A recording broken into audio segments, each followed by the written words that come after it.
इस वक्त की बड़ी खबर योग गुरु बाबा रामदेव से जुड़ी हुई जानकारी ये मिल रही है कि एक बार फिर पूछताछ के लिए लंदन के हेथरो एयरपोर्ट बुलाया गया है बाबा रामदेव को। भारतीय समय के मुताबिक शाम 6:30 बजे हमारे साथ खुद बाबा रामदेव जुड़ गए हैं लंदन से इस वक्त। बाबा, आपसे जानना चाहेंगे कि क्या आपको एक बार फिर से बुलाया गया और कुछ बताया गया कि क्यों बुलाया जा रहा है फिर से?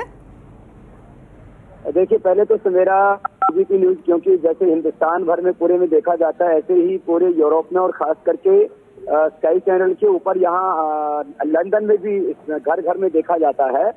तो एक बात मैं कहना चाहूंगा कि यहाँ हजारों लोग, शायद अभी एयरपोर्ट की तरफ भी बहुत से लोग जा रहे हैं। अनावश्यक रूप से लोगों को दुखी परेशान किया जा रहा है और यहाँ के जो टॉप मोस्ट जो पॉलिटिकल लोग हैं उनसे लेकर के पूरी लेबर पार्टी से लेकर के जितने भी सोशल लोग हैं और वो यहाँ के बुद्धिजीवी लोग हैं, वो सबके सब भी जो है, जो जिस तरह से ये इमिग्रेशन डिपार्टमेंट ने, यूके गवर्नमेंट ने जो कुछ यहाँ पर किया है उसके लिए जो है काफी लोगों के अंदर रोष है कि भाई आखिर क्यों रोका जा रहा है। और इस खास बात ये है कि जो European convention of human right का जो 5(2) के अनुसार डिटेन करने पर यह बताया जाता है कि आपको क्यों रोका गया। मुझे 8 घंटे तक कल रोका गया और मैंने बार बार ये पूछा कि भाई मैंने लाइफ में कोई भी इलीगल, इमोरल काम, अमानवीय काम नहीं किया है। तो जब मैंने कोई गैर कानूनी, अवैध, अनैतिक और अमानवीय कार्य नहीं किया है तो और आपके किसी भी तरह के जो कंडीशन एंड रूल्स हैं उनको हमने ब्रीच नहीं किया है, तोड़ा नहीं है, तो आप हमको क्यों आप हमको परेशान कर रहे हैं? जरा आप कारण बताइए।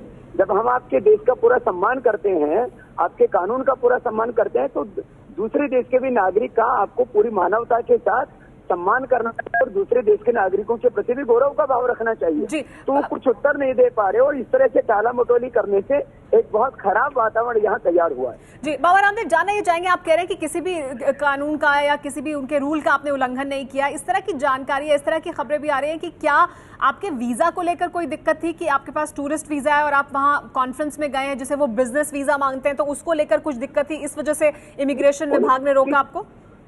कोई कॉन्फ्रेंस में हम नहीं गए, बल्कि लेबर पार्टी का एक बहुत बड़ा यहाँ पर, जो यहाँ अपोजिशन की पार्टी है, उसका एक बहुत बड़ा यहाँ पर जो कॉन्फ्रेंस चल रहा था, सेमिनार चल रहा था। वहाँ पर भी हमको एक की नोट स्पीकर की तरह बुलाना चाहते थे। और यहाँ पर जब हम जो है यहाँ एक जो ट्रस्ट के हम आमंत्रण पर आए हैं और हमें 2 साल का वीजा मिला था, तो उसमें किसी भी तरह के रूल रेगुलेशंस को हमने नहीं तोड़ा और हम कहीं पर भी जाके स्पीच दे सकते हैं, कहीं पर भी जाकर के लोगों से मिल सकते हैं, उसी के लिए तो हम आए हैं। तो हमने कोई वीजा के रूल्स को नहीं तोड़ा, ना हमने किसी कस्टम के रूल को तोड़ा, क्योंकि मेरे पास 3 जोड़ी कपड़े के सिवा कुछ नहीं था। अब ये यहाँ पर मेरी जो डायरीज हैं, जो नोटबुक्स हैं और जो मेरे पास में ब्लैक मनी, करप्शन से रिलेटेड जो क्योंकि मैं कभी भी कोई अवसर आता है तो उसके ऊपर मुझे जो है उसके लिए प्रमाण के लिए, एविडेंस के लिए बोलना पड़ता है, तो वो सारे पेपर मेरे पास में थे, खाली वो लेकर के गई मेरे से। बाकी इनको कुछ भी कोई कारण नहीं है। तो आप ये कह रहे हैं कि आपके वीजा को लेकर कोई दिक्कत नहीं है? वीजा को लेकर के कोई दिक्कत नहीं है, कस्टम को कोई लेकर के कोई दिक्कत नहीं है। अब सबसे बड़ी दिक्कत ये है कि दिक्कत का ही नहीं पता लग रहा है। जी बाबा रामदेव, जानना ही चाहेंगे, आप कह रहे हैं कि आपकी जो डायरी लेकर गए वो, उसके बारे में उन्होंने बताया कि वो क्यों आपसे लेकर जा रहे हैं? वो कुछ नहीं बोले कि बोले आपकी जो डायरी है इनके अंदर क्या लिखा हुआ है ये हम पढ़ना चाहते हैं। तो मैंने कहा पढ़ लो, इसमें वेद के मंत्र लिखे हुए हैं, तुम लोग भी वेद के मंत्र पढ़ो। और तो क्या बोले उनसे। और यहाँ पूरे यूके के, क्योंकि हमारे लाखों जो है वो लोग हैं जिनको हमने योग के द्वारा आरोग्य दिया है और उनको प्रेरणा मिली, तो वो सब लोग भी इससे आहत हैं और शायद सैकड़ों हजारों लोग इथरो एयरपोर्ट भी शायद कहीं ना पहुंच गए हों। तो आप ये कह रहे हैं कि आपको एक बार फिर जब बुलाया गया तो आपके साथ आपके जितने चाहने वाले लोग हैं लंदन में वो भी आपके साथ एयरपोर्ट तक जाएंगे? देखिए, मैंने तो ज्यादा लोगों का आह्वान नहीं किया, लेकिन क्योंकि शायद कई सौ लोग तो वहाँ अब, क्योंकि 1.5 घंटे बाद मुझे एंटर करना है वहाँ पर एयरपोर्ट जो है कि टर्मिनल 5 के ऊपर, तो जो है वहाँ पर शायद सैकड़ों लोग या हजारों लोग भी आ जाए तो आश्चर्य नहीं होगा। और इस तरह से जो है एक गलत वातावरण तैयार हो रहा है। मुझे लगता है इन लोगों को बहुत सोच समझ करके ही निर्णय लेना चाहिए कि जिससे कि बिना कोई बिना मतलब के कोई दो देशों के बीच में गलतफहमी पैदा हो। बाबा रामदेव, आपको बताया गया है कि आपको फिर क्यों शाम 6:30 बजे भारतीय समय के मुताबिक जब से 1.5 घंटे बाद बुलाया गया, एक बार फिर क्यों बुलाया जा रहा है? देखिए जो है यहाँ पर बुलाने का अब ना तो कल कोई कारण बताया, ना अभी तक कोई कारण बताया। और जो है मैंने जैसे कि आपको कहा ECHR के जो यहाँ के यूरोपियन पूरा जो कंट्रीज हैं उनके ह्यूमन राइट्स के अनुसार मुझे कल भी उनको कारण बताना चाहिए था।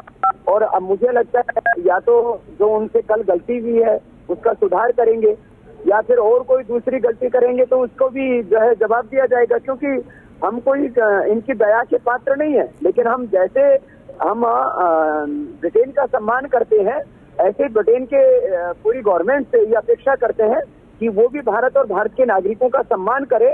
और भारत की सरकार से भी अपेक्षा करते हैं कि यहाँ पर भी जो दूतावास है भारत का और वहाँ पर भी जो भारत की सरकार है वो भी अपने नागरिकों के सम्मान और जो है उनकी गौरव की जो है हिफाजत करे। वो भी एक महान देश की तरह बर्ताव करना चाहिए, क्योंकि यह कोई पॉलिटिकल मामला नहीं है। और यदि हम हिंदुस्तान में anti corruption, anti black money और करप्ट सिस्टम के खिलाफ कोई मूवमेंट चलाते हैं तो हमारे नेशनल इश्यूज को इंटरनेशनल प्लेटफॉर्म पर ऐसे रख करके और अपने देश के नागरिकों को अपमानित होते हुए नहीं देखना चाहिए भारत सरकार को। इसीलिए जानना चाहेंगे कि क्या भारत सरकार की तरफ से, किसी अधिकारी की तरफ से, उच्चायोग की तरफ से किसी ने आपकी कोई मदद करने की कोशिश की, आपसे बात की?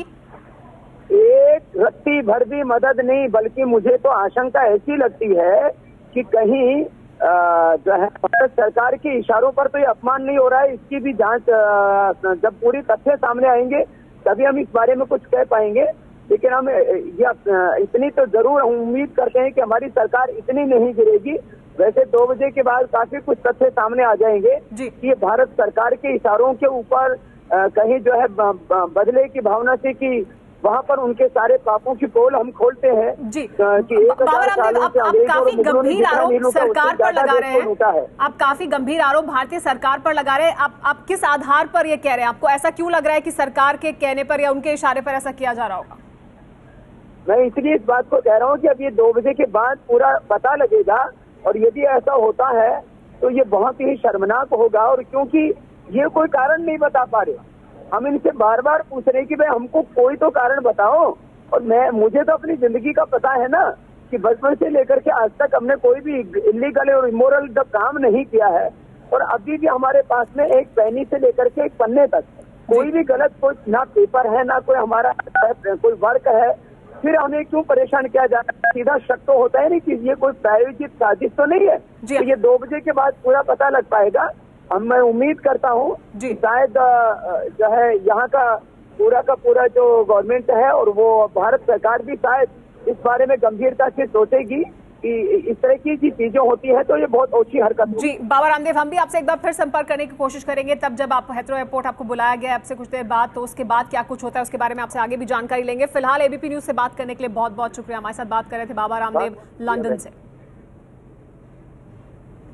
सरकार के इशारे पर रोकने का शक जाहिर किया बाबा रामदेव ने। उन्होंने कहा कि ऐसा शक होता है कि क्योंकि जिस तरह से वो सरकार के खिलाफ भारत में मुहिम चलाए हुए हैं उसकी वजह से इस तरह से उन्हें रोका जा रहा है। भारत सरकार पर रामदेव का ये बड़ा आरोप, गंभीर आरोप, लेकिन उन्होंने कहा कि अब से कुछ देर बाद जब उन्हें बुलाया गया है तब ये स्थिति और साफ होगी कि क्या ये सरकार के इशारे पर किया जा रहा है, कोई प्रायोजित साजिश हो सकती है, ये कहा बाबा रामदेव ने।